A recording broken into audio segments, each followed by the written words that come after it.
Guys मैं ये कह रहा था एक और वैरायटी ऑफ क्वेश्चंस। स्पेलिंग गलत लिखी है, सही लिखी है?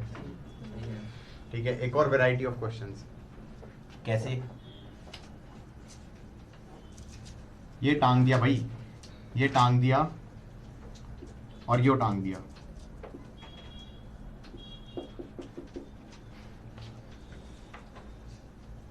तो ये बता दो इस मास का रोल क्या है? टेंशन देना। और यहां पे फॉर्क दे दी, ये fork they the, got it. और ये कह दिया इस बंदे को सुनाई दे रही हैं 5 बीट्स पर सेकंड। क्या? इस बंदे को सुनाई दे रही है 5 बीट्स पर सेकंड। जब ये किसमें है? ये किसमें है? फंडामेंटल में। क्वेश्चन समझ में आया है? क्या बोलना चाह रहा होगा वो? क्या बोलना चाह रहा है बताओ? इसकी फ्रीक्वेंसी और इसकी फ्रीक्वेंसी का डिफरेंस इज 5। अब इसमें दो केस बन सकते हैं, या तो इसकी फ्रीक्वेंसी बड़ी है तो दिस माइनस दिस इज 5 और this minus this is 5। By the way this frequency is c by 2l and c is what? c speed of wave, tension upon mass per unit length of this wire, और tension is nothing but mg। फिर उसने कहा इसको डाल दिया पानी में, इसको डाल दिया पानी में, एंड फिर कह रहा है बीट्स पर सेकंड रिमेन सेम। क्या कह रहा है? बीट्स पर सेकंड रिमेन सेम। अब ये बता दो इसका मतलब क्या हुआ? मेरे ख्याल से इसका मतलब ये हुआ कि जब तुमने पानी में डाला तो टेंशन हो गई come because of बॉइंट force. Tension हो गई कम तो c हो गया कम। फ्रीक्वेंसी होती थी c by 2l, c हो गया कम, तो फ्रीक्वेंसी ऑफ दिस कम होने के बाद भी 5 बीट्स पर सेकंड रहे।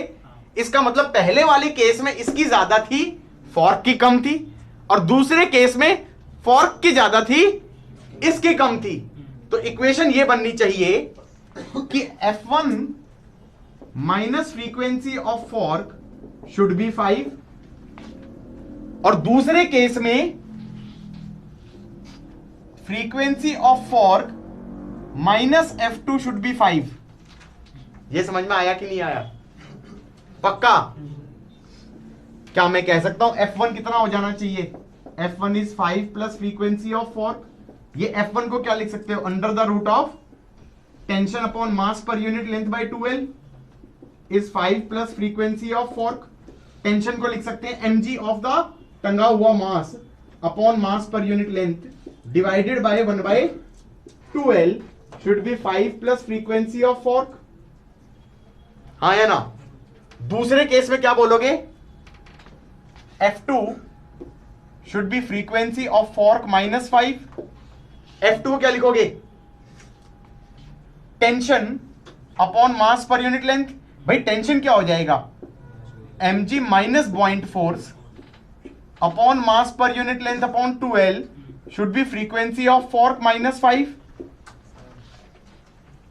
गॉट इट और नॉट? दोनों का कर दो रेशियो। जब इसको एक तरफ ले जाओ तो रेशियो ले लो। ना मास पर यूनिट लेंथ दिया था ना लेंथ दिया था, तो बहुत मस्त क्वेश्चन बन गया। क्या बना गाइस? क्या बना? ये बन जाएगा mg minus point under the root upon mg is frequency of fork minus 5 upon frequency of fork plus 5।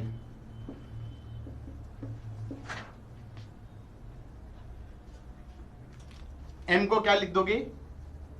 v rho body g, point को लिख देंगे v rho liquid g, m को लिख देंगे v रो बॉडी mg है basically. हाँ या ना? g भी कट जाएगा, v भी कट जाएगा, ये बन जाएगा under the root of rho body minus rho liquid upon rho body should be equal to frequency of fork minus 5 upon frequency of fork plus 5। Got it और not? Questions try करोगे कम से कम भी 10 question ऐसे निकल के आएंगे जिसमें ये फंडे लग रहे हैं। इसमें और भी कर सकते थे। ये कहा इसको पानी में डुबोया, इसको पानी में डुबोया और बीट्स पर सेकंड बढ़ गए, तो क्या मैं ये कह सकता हूं कि पहले केस में जब 5 बीट्स पर सेकंड थे तो इसकी फ्रीक्वेंसी ज्यादा थी, इसकी कम थी, और जब इसको डुबोया तो फ्रीक्वेंसी और कम हो गई तो बीट्स पर सेकंड बढ़ गई। समझ में आया कि नहीं आया? पक्का?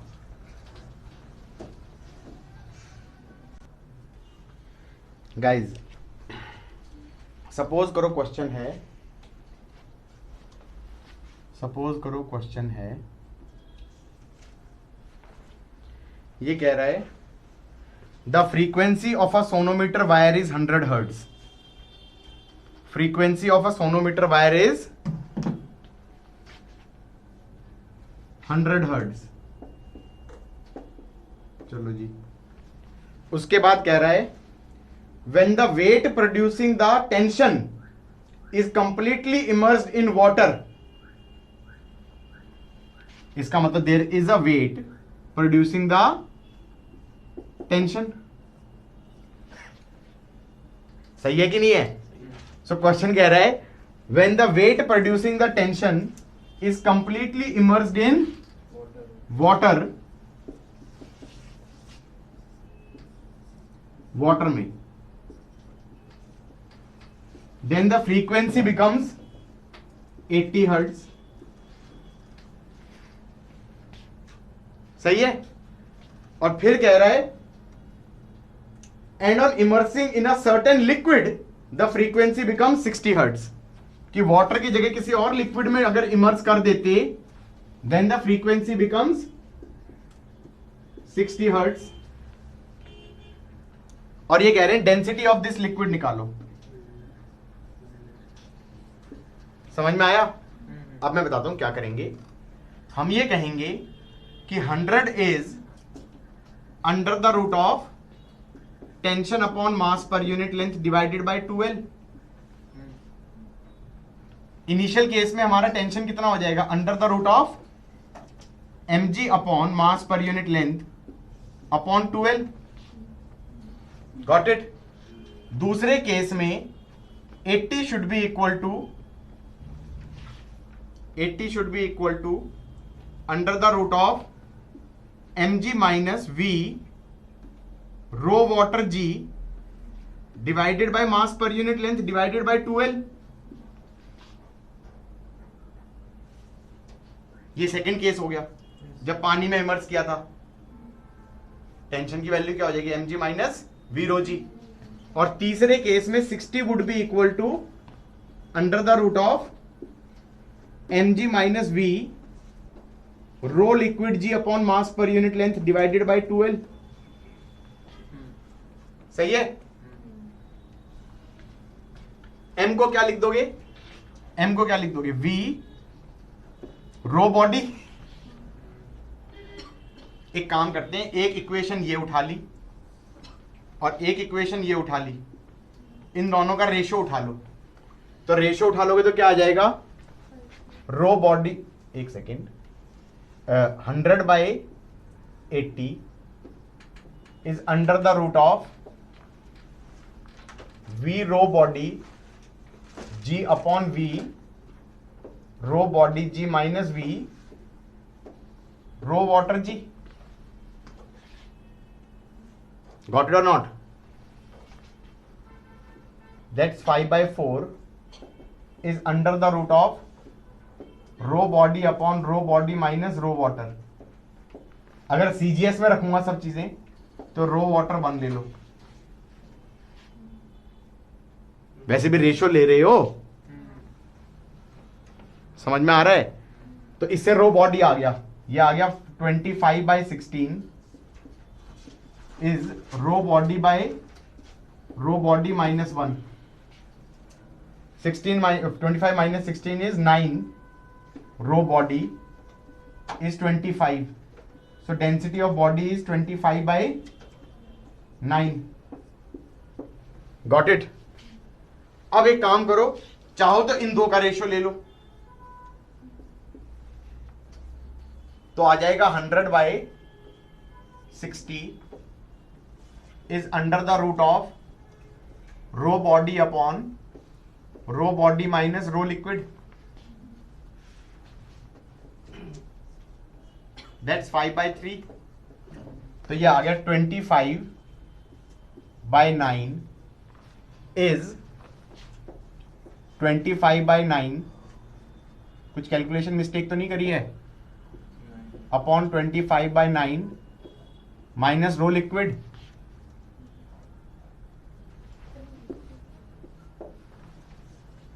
पच्चीस रो बॉडी 16 रो बॉडी से कितना बचा हमारा 9 रो body, 9 row body is 25, row liquid कितना आ रहा है, तो ये आ गया 25/9 माइनस रो लिक्विड इज 1, तो that's going to be 25/9 minus 1, ये आ गया 16/9। ऐसा ऑप्शन है?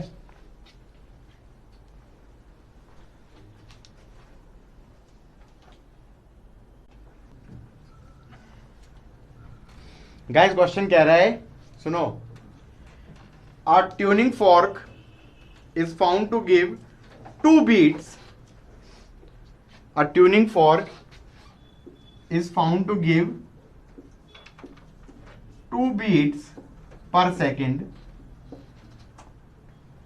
when sounded in conjunction with a stretched wire vibrating transversely under a tension.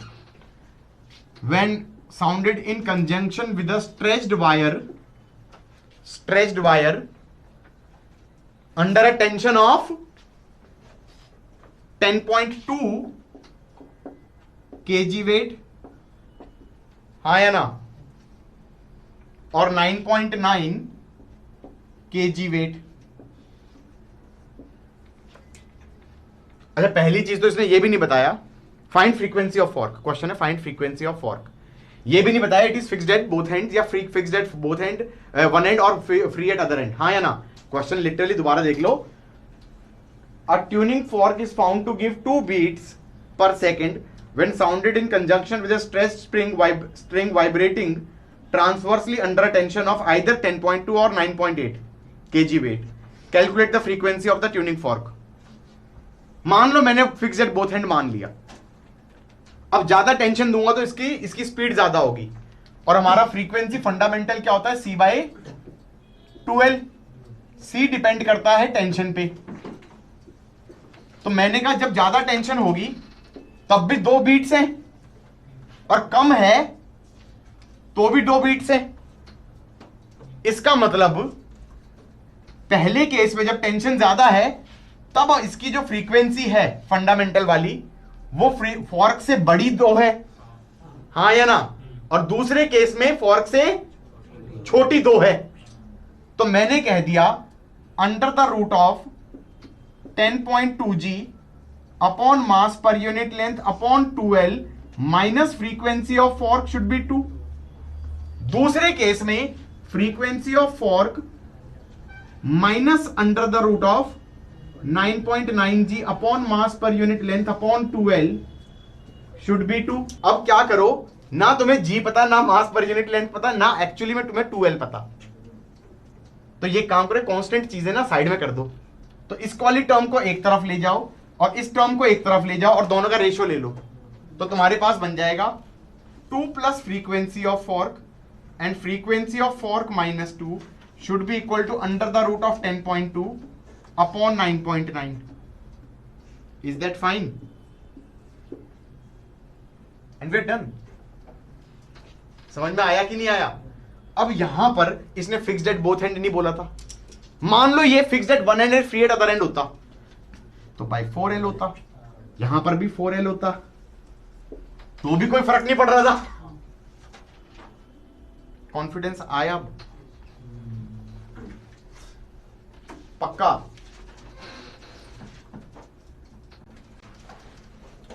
Guys question कह रहा है a a string 25 centimeter long, a string 25 centimeter long having mass 2.5 gram is under tension. A string 25 centimeter long having mass 2.5 gram is under tension. A pipe closed at one end, a pipe closed at one end is 40 centimeter long. Okay. When the string is vibrating in its first overtone, that is second harmonic, अगर fixed at both ends है तो सो जो frequency होगी वो 2f0 होगी. तो when the string is set vibrating in its first overtone and the air in the pipe is in its fundamental, this is in its fundamental, so this frequency will be ये हो गया c by f0 हो जाएगा c by 2l, रुक तो जाएगा, f0 बोला है c by 2l, और ये फ्रीक्वेंसी हो जाएगी c by 4l. ठीक है, तो ये कह रहा है 8 बीट्स आर हर्ड. तो इन दो फ्रीक्वेंसीज का difference 2 times c by 2l का और c by 4l का, इनका difference is 8 beats per second. हमें नहीं पता कौन सी बड़ी है और कौन सी छोटी है. अब उसने कहा it is observe that decreasing the tension decreases the beat frequency. या टेंशन अगर इसमें कम करोगे तो ये वाला C कम होएगा, तो ये फ्रीक्वेंसी कम होएगी. तो अगर बीट्स पर सेकंड बढ़ते तो ये चीज छोटी रही होती इस वाली फ्रीक्वेंसी से. इसने कहा है बीट्स पर सेकंड बढ़ते नहीं, घट रहे हैं, डिक्रीज कर रहे हैं, डिक्रीज कर रहे हैं. तो इसका मतलब ये वाली फ्रीक्वेंसी ज्यादा थी और ये फ्रीक्वेंसी छोटी थी. इसने टेंशन पूछी है मेरे ख्याल से, हाँ या ना. ये स्पीड ऑफ साउंड है, ये C और वो C सेम नहीं है, और ये दिया हुआ है 320 मीटर पर सेकेंड. तो हम ये कहेंगे कि 2 times under the root of tension upon mass हो गया 2.5 बाय 1000 डिवाइडेड बाय 0.25. ये क्या किया मैंने, ये C लिखा है मैंने, तो T upon mass per unit length, तो mass upon length, length is 25 centimetre, तो 0.25 कर दिया, डिवाइडेड बाय 2L, L लिख दिया 0.25 minus 320 by 4 into 0.4 should be 8 and we are done with the question. I don't care about the value. Go home and solve. Question कह रहा है a steel wire of length 1 meter. Question says a steel wire of length 1 meter. फिर कह रहा है mass 0.1 kg. Okay. Uniform cross sectional area is 10 की power -4 metre square. Okay, fixed at both end. The temperature of wire is lowered by 20 centimetre. उसके temperature को decrease किया कितने से, 20 डिग्री सेल्सियस से. ठीक है. If the transverse wave is set up in the if the transverse waves are set up by plucking the string in the middle, calculate the frequency of fundamental mode of vibration. Given that young modulus कुछ दे दिया, young modulus दे दिया, suppose 2 into 10 की power 11, और density दी होगी पक्का, नहीं alpha दिया है, अल्फा इज 1.21 into 10 की पावर -5. हमने कहा length new is length old plus delta L1 plus delta L2 हमने कहा भाई नई लेंथ इज पुरानी length plus change in length due to thermal expansion and change in length due to elongation. Actually इसमें thermal expansion नहीं, thermal contraction होगा, temperature decrease कर रहे हैं, तो अगर बांधा नहीं होता तो लेंथ इतनी हो जानी चाहिए, लेकिन अब क्या हो जाएगा, इसमें इलोंगेशन आएगी तो टेंशन आ जाएगी, खींचा है ना इसे तो इसमें टेंशन आ जाएगी। तो हम ये कह सकते हैं डेल्टा L1 हो जाएगा L nought alpha delta theta plus F L nought by Y A. ये कहां से आया, हम कहते थे क्या बोलते हैं, force is Y A by L into delta L, तो F L by Y A हो गया। इन दोनों का सम शुड बी 0 क्योंकि ओवरऑल लेंथ में चेंज नहीं आ रहा। इस चीज को हमने डिटेल में कहां पढ़ा था, थर्मल स्ट्रेस में। इससे फोर्स की वैल्यू आ गई minus Y A alpha delta theta. सही है, ये फोर्स बेसिकली क्या है, टेंशन है। तो हम ये कहेंगे answer would be frequency is C by 2l, और सी को क्या लिख दोगे, under the root of tension upon mass per unit length.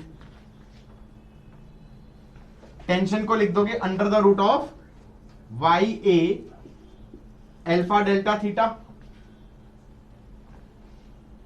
Upon mass per unit length divided by 2l।